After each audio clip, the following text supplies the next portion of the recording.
Hope everybody's doing well. Welcome to Wallpaper Part 1.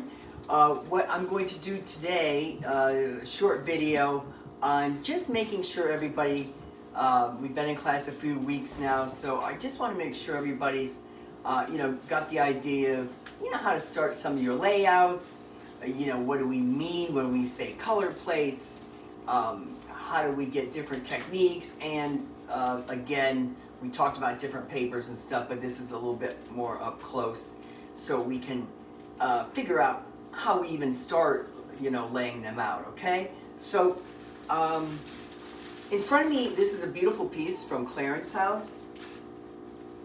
A lot of you have probably seen this before. It's been in lots of magazines. It's a really pretty iconic piece for them. Again, I want you to get in your heads, usually not so much for digital printing, but it goes both ways, but for hand printing and hand screening, we like to always think in terms of the 27 inches side to side, okay? So again, when you're talking about side to side, in this case, this repeat is actually side to side and taking up the whole 27 inches, okay? A lot of times when you hand screen, you can go up to 40 inches, you can go to 36, you can go to 32. The top to bottom, you have to have a repeat, but you have a lot more leeway with your measurements, okay? So you can see where this guy, you can't just take a few squares of paper and draw this all up, okay? So that's why on this table right here, I've got a whole 40-some inches here and back, because if I was to do this repeat, I would definitely have to show down here and up here to make sure it's in repeat. So I know it's hard, especially in New York, to have big working areas, but really get in the habit of getting that bigger piece of tracing paper. You can buy rolls, they're 36 by 40, they come in all different sizes, and it really makes a difference because I've noticed in my other classes, some of the students are just putting together like little scraps of paper, tracing paper, and they're really getting kind of confused because they don't have that grid. So what I want us to get in the habit of doing is this is another sheet of paper we'll use in a second, but get in the habit of having those markers, okay? So right now I would definitely draw my 27 inches, this side. This is another one that repeats twice in 27. So then of course I would draw over 27. And let this part up here, just let it be for now. Don't worry about that as much, okay? What I want to show you, again, with different papers, every paper is different. So like this one here right now, you can see from here to here is the repeat, okay? So we've got a 27-inch repeat. So by the top of this tip, down to this tip, actually down to the next one, it's 27 inches, okay? But also, this is actually wonderful going this way because it's basically a straight repeat. These guys repeat again. You can do it by this at 13 and a half, okay? And also, when you are doing your repeats, I usually try to work on the inside, but there's nothing wrong with having, your 13 and a half start from the edge here, 13 and a half, and then, of course, it would be 27. So, again, for the mills, they would like you to paint every piece, not every piece, but any piece that repeats, let's say this one and this one, and one of these whole wonderful bamboo trellises, they want that all painted. What they would like also is to have part of this drawn in, okay? Because you're sending these beautiful pieces of artwork to mills, and you certainly don't want them to hesitate, is Mr. Lee doing the repeat this way, or is it a half drop, that type of thing. So the more information you give them, the better, okay? And remember, these pieces have to be complete. They have to come with colorways, which I'll show you in a second, and the color palette themselves, so they can put the salvages on them. So it really becomes a big production, but you've really got to give them everything all together, because it's too hard for them to guess, and this is where a lot of mistakes go wrong. Also, if you're leaving it up to whatever you're not finishing yourself, if you leave it to somebody else, that could be the screen being printed wrong. It could be a different size, and actually a lot of times you end up having to pay for that, okay? So it's really important to have some of these little specifics down pat. Now, just going to show you a few repeats. On this one here, another one, it's a beautiful damask design, and then I came back in and inlaid a really nice little diaper pattern. Remember the diaper patterns we went over already? Is those little tiny patterns that repeat over and over, just like in a tie or in a handkerchief, a scarf, that type of thing. You can see also on this, there's a kind of almost look like frosting on this. This is actually the paper coming through, because this technique is the watercolor technique, which actually I'm going to show you today. And in this example right here, Sanctuary, this is a really great example of that. I drew all the, this isn't this one, but I drew the layup just like I would do this one, and it's actually a 27 width, and it's a 36-inch repeat. So this guy, you know, really starts up here, and then this bird, okay? So again, when I was painting this, I did it in segments. I'm sorry, when I originally drew it up, I did it in segments. I would do this part here, I'd do these like two little sparrows there. But I knew that I had to work within 27. So I had to deal, you know, with this side-to-side repeat. So just for my sake, I started putting this, and I knew it was going to be a half drop. So again, I would come down here. After you've done this a while, you'll see what repeat sizes you want to do. So I kind of figured it was going to be larger. So I kind of knew that half of it, 36 would be 18. So I came back over here and knew that these birds are going to be over here again. Okay? So then you start filling in what you need. So I've got, again, this is longer, but these birds here, they're coming in here again, they're coming in here again. So I know I've got all this kind of spacing in here to fill in with birds and branches and all that. So you've really got to be, quite spontaneous when you're drawing. You might be taking this from a document. Most of things I do for our collection are all, I do some documents, but I have to usually add on to them. But I also do a lot free form and from scratch, because we've got to be very careful with anything anymore. Everything has been so copied and everything. You at least want to start with something that you did yourself, because then you know if you sold it to another company, you're not worried about, oh, did he copy this from this or that? So that's really important, okay? And I'm hoping you could see this one over here. Again, another grid format. You can see, just like this guy, these are very popular, by the way, so you can never go wrong doing some kind of cottage grid, some kind of wonderful bamboo trellis or gazebo. You could throw flowers on top of this, leave it, this works really well. But you can see where it repeats right there again. So this would be basically repeating here and then 27. So we have this repeating basically twice in 27, okay? So it's really, these make for great, great papers, but also when you're working on papers like this especially, and on this, you gotta make sure that you are really working your lines. So you definitely get those 27 side-to-side lines down. I usually just pretend I'm going to do a 27 top to bottom. It gives me a little leeway. I get that whole rectangle in there, or in this case a square. Then I do my cross marks and stuff, because you got to remember, with wallpaper, the middle does count. I mean, you know, if you have 27 here, the middle elements really do count, like in this one. Especially if you do something large, like a damask. A lot of times you want that beautiful center motif in the center, and then on the side you can have things like this, then repeating, okay? So I think it's really important to really start, the measurement process. So again, this guy has already been finished, and then, of course, the next thing we do after we do our layouts, we go into painting, which I'll do a little demonstration in a second. We go into painting, but the other thing we have to do, which is really important, is the colorways.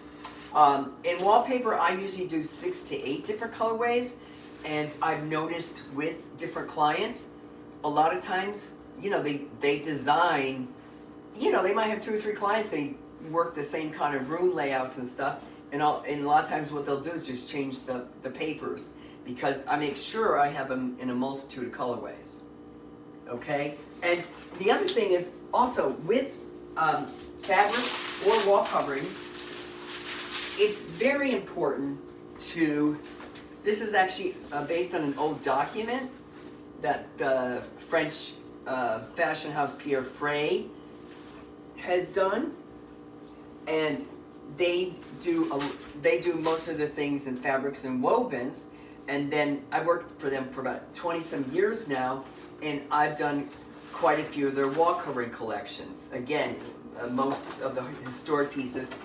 So we have this beautiful piece here. I hope y'all can see that, okay? Even to get the colorways, even for the wall coverings, we made sure, and I even had to do it in fabric to get this background. We had to crunch up the fabric, fold it, and then put like a resin on it to get that crackle going on in there. And you can see where this, for something of that size and everything, these are the kind of plates that you have to send to the mill, okay? I've got all my paints listed here. I've got them, in wallpaper we go from light to dark. This is an add-on. We go from light to dark. In fabric you usually go the opposite. You go from dark to light because everything sits on the darker tones, okay? So again, for starters, we usually do about 6 to 7 colorways, and then they knock it down to 3 or 4, or whatever they want to do. They do about 2 different collections a year. Again, their Boussac brand, their Pierre Frey brand, their Lemonac brand, and it makes it really wonderful because then they get also, this is a good way for you all to work, especially if some of you work for different companies, then they'll use you to have that kind of American eye on what they're working on, okay?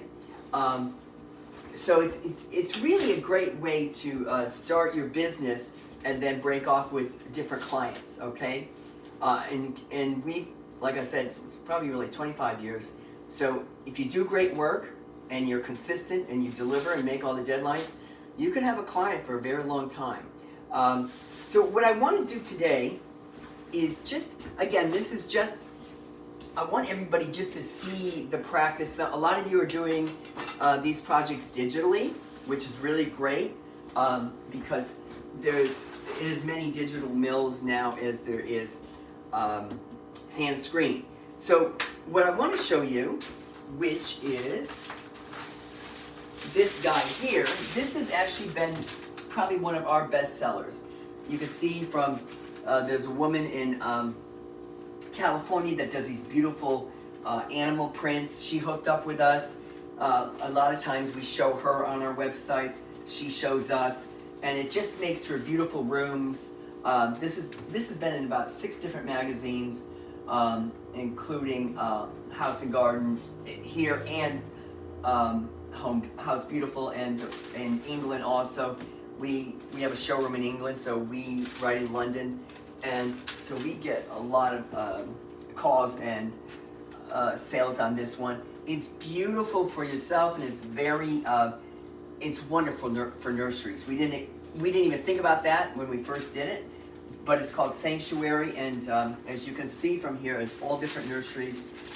So I don't care where they use it, as long as they buy it. So now, for example, let's say I had to go ahead and work on new colorways for this. And a lot of times after we've had some patterns 20 years old now, so what I'll do, maybe 15 years later, I will do recolorations on those, okay? This one's not that old, but this is newer. But so I just wanted you to start looking at this method here. This is that a lot of you are familiar with watercolor. We don't use actual watercolor. We use gouache as watercolor. So again, you can see I've started drawing this up already. I even put a little bit of coating on this. The other thing for you that are doing it by hand, I'm just going to draw another bird in here so you can get an idea. Always, again, it's really good when you have bigger items to do the larger pieces, but also don't forget you've got all kinds of ways you can transfer, but I really like the Eraso,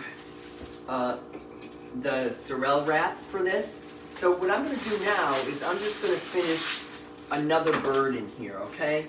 I left a little space so we can show one here. Now remember, as you draw up your birds or whatever you're working on, just lay that down, put the tracing paper there. I would definitely tape it down. And again, a lot of clients like at least the first piece hand painted. It really becomes, it depends on the clients. A lot of them, depending what it's for. That's why I like working in home furnishings. Now again, I'm just lightly going to trace this over. Again, when you're using this, just check it. You can see I put too much pressure on that now. So it would definitely be too heavy to try to paint over it. So always check that. So this way I'm already just loosening up a little. Now also, when you transfer, I do it pretty loose because any lines or any branches or anything, I want that kind of light line, okay? So I let my paint kind of finish the design for me. Because a lot of times we draw in stems, and this happens a lot, or branches, and the next thing you know, these delicate branches look like trunks of trees, okay? So you just need to have kind of a light hand. You can always add on, but it's hard to take away, okay? So here we go on this one. I'm going to be able to show you now, just, again, I'm not going to finish this or anything, but this technique is one I use quite a bit. Again, you have all different gouaches. We have, Amazon's actually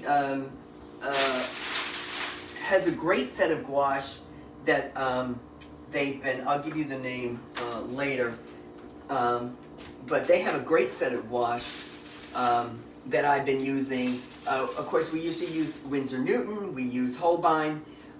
So on this technique, I just make sure I have my paints and everything ready to go. You've got your water bottle. Here's actually the paints I have. Again, I love it because this one comes in 36 different colors.